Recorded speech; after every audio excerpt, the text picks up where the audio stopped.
The older I get, the more life starts to make sense, and the less I care. Today, hello, hi, how are we today? We are going to talk about Buck 65's Craftsmanship. Hello. So, Buck 65 from Mount Uniacke, Canada. Rapper, producer, DJ, triple threat. And this was his album, Talking Honky Blues. I don't own it on vinyl. I wish I did. But Buck 65 is a guy who I first saw in Southampton supporting, I think it was Blackalicious, but it was Blackalicious when Gifted Gab was ill, and so Latifah Two-Speaker took his place. I think the other support act was Lifesavers, if I'm remembering this right. But Buck 65 had an incredible live show. It's the first time we'd ever seen him or heard of him. And he had like a glowing microphone, like in Blue Velvet when Al from Quantum Leap sings a terrifying song.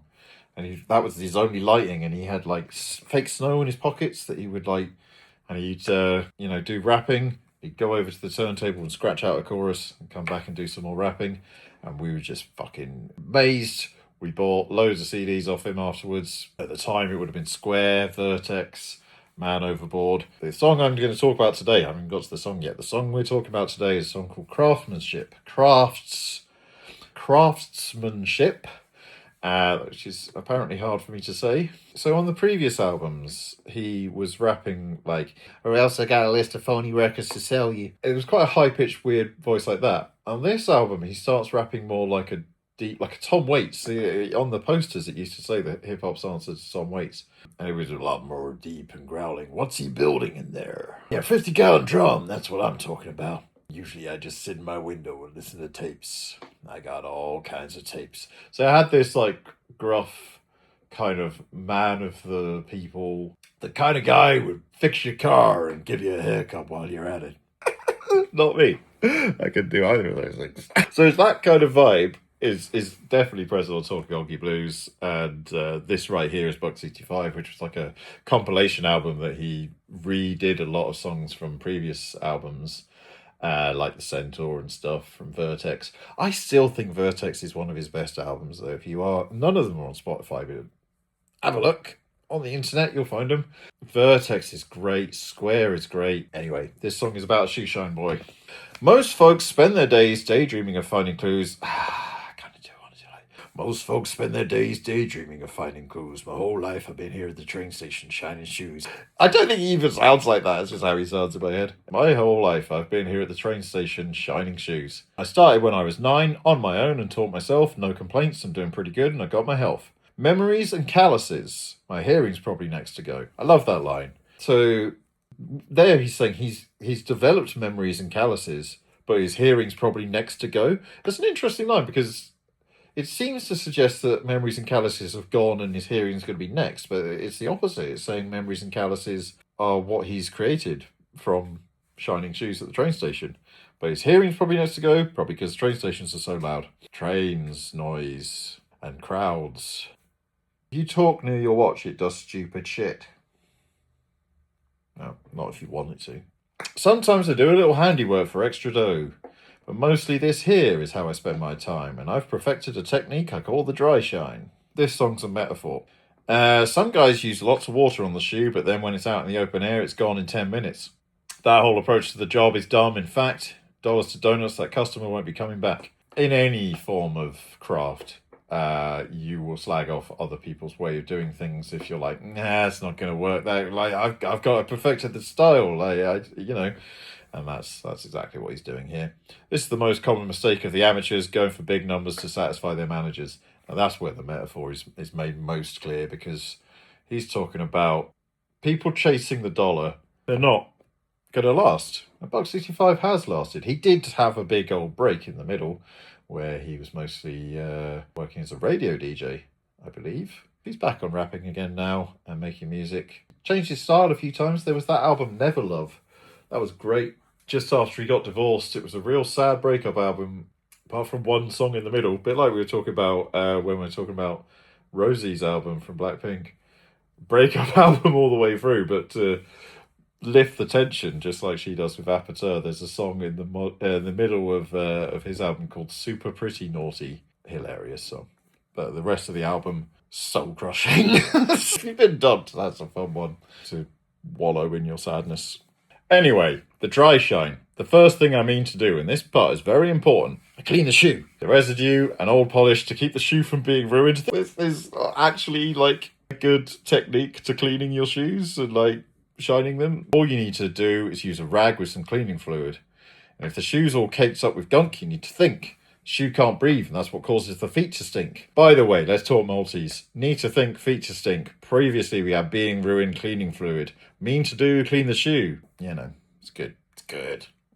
They took Carfoin off the market, I believe. It was a few years ago because that leather couldn't breathe. Now, once you've cleaned the shoe and it's dried, your base coat of polish can now be applied, and then you brush. So what that tends to do is clean the shoe a little more and gets rid of the residue. And then you do the second coat just like the first one. You brush it, you rag it, and voila, your work is done. And that's it. It's just a song about how you shine a shoe. But it is, I do like those sort of like, I do like the imagery of all of that, like the old timiness, and like quite rare in rap music to bring up, you know, Americana, even though he's Canadian. It's North Americana, I guess. But a lot of his music has that feel. If you go to Wicked and Weird, it feels like On the Road by Jack Kerouac. There's definitely like a nostalgic value to everything that he was rapping about. Not everything. He did an album called Billy that was that film Buffalo 66. I had to look it up. But I have seen that film. It was good. A bit weird. Buck 65 did a sort of tribute to that film in musical form. And that's called Billy. And that's one of the only ones that is actually on Spotify for whatever reason. Anyway, where the fuck was I? You care about your work and be a professional. There's a right way to go about a job and a wrong one. I find this way is much better in the long run. Now this is, like we were saying, with authenticity, this you apply to any art form. It could be whatever the fuck. You know what art forms are, and making films, writing poems. Anyway, it ain't about the dollar. I'll try to go fast. Unless you take pride in what you're doing, it won't last. Craftsmanship is a quality that some lack. You got to give people a reason for them to come on back. The last line, we're not done. The world's a different place than when I was introduced to it. They don't wear shinable shoes like they used to. Casual clothes in the office. What is this? The villain in sneakers is killing my business. And that is, even though he's a craftsman, and even though he's got his technique down, the world's moved on, and he is left behind. So it's about, you've got to keep an eye on what's happening. You've got to diversify if needs be. Because some shit might go, you know, shit might go wrong. So that's that. We've done 10 episodes. The first series is done. I've bought a wallet to go to Korea. It looks like I'm rich, but that's like 80 quid. But yeah, so I'm going to take a break. If you haven't watched all 10, fine. You know, thanks for even watching this one this far. Cool. But if you wanted to, you can go back and watch the previous ones. I've got 2 playlists on YouTube. I don't know how well this is coming out, but that is the context first version. I'll put it in the description on wherever the fuck this is. If you want to watch all the previous ones, that's quite a fun way to do it because the songs will play in between. But when I suggested that to people, they were like, oh, I'd like the songs to play first so I know what the song sounds like before I hear you talk about it. So both options are available. You can do either way. That's going to happen every series.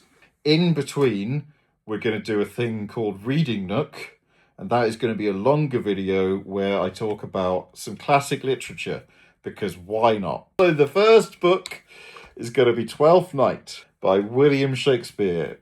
This is the Wordsworth Classics version. It's not a very long book, but also I've never read this fucking book because books are for squares. I've watched the play though, and I know everything there is to know about Twelfth Night. Deaded it a bit. I think the reason we're doing that, well, 2 things. One is because otherwise I'm going to get sick of talking about rap lyrics, and it will feel like a reset and feel like a break for me, even though it's still me talking to a camera. But the other reason for that is to link together what might seem lowbrow art, rap music, and what might seem highbrow art, literally Shakespeare and Camus and Dostoevsky and shit like that. So hopefully you'll join me for that. If you don't, whatever. But we've done it. Party hats, celebrations. Shut the fuck up, Siri. That's nothing. We've done it. Pizza pie, pineapple. It's a celebration, bitches. Series 1 is over. You've made it. If you've just watched all of the ones on YouTube and got to the end and found the bit where I talked about watching them on YouTube weird, congratulations. You passed the test. Oh yeah, these are just albums we talked about in the series. So the first episode was on Run the Jewels. If you haven't watched the rest of the series, I mean, there's some episodes that have got very low view counts. The second episode on Abdominal and DJ Face is slow and deliberate. The fourth one is actually about my own bipolar disorder, and it's where I read out Kanye West's apology video and talk through how bipolar affected me, especially mania.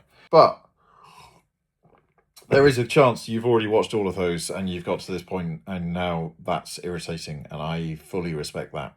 Yeah, I think that's it. So see you soon for first Reading Nook. It should be like an hour-long video if everything goes according to plan, but fuck knows, I've not made it yet.